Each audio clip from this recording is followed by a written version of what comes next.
Wintertime in the city was when Draya's loft looked most beautiful, especially after sunset, when a blanket of white covered New York.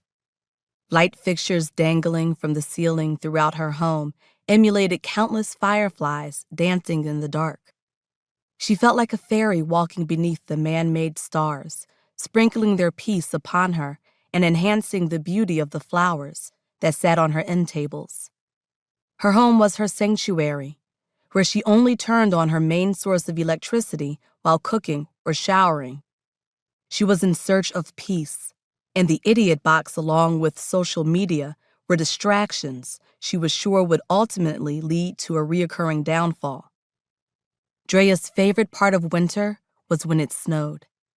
No flurries that would be erased the next day, but full-fledged snow determined to make its mark. She adored the snowflakes that piled themselves on the base of her ceiling-to-floor windows. Draya felt shut in, locked away, and segregated from the world. She felt pushed into a corner of her own and loved it. Draya sat in front of her easel, sketching away in the dark while Mother Nature covered Brooklyn in a flurry of snow that fed her soul. She never thought out what she'd draw.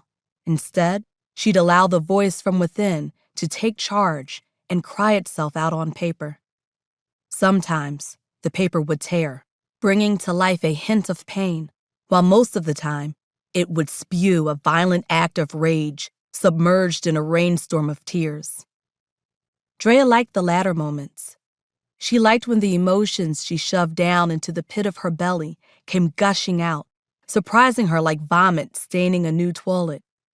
For the time, she felt free and empty of the disguise she tried to hide. She felt human, forgetting she was home and protected from men and women who mistook her for being pregnant and stared at her face's slight disfigurement.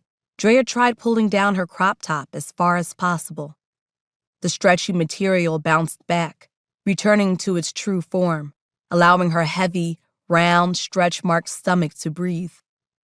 She pushed herself back on the chipped, scratched stool she feared one day would collapse beneath her 300-pound frame and took a broader look at the nightmare she brought to life.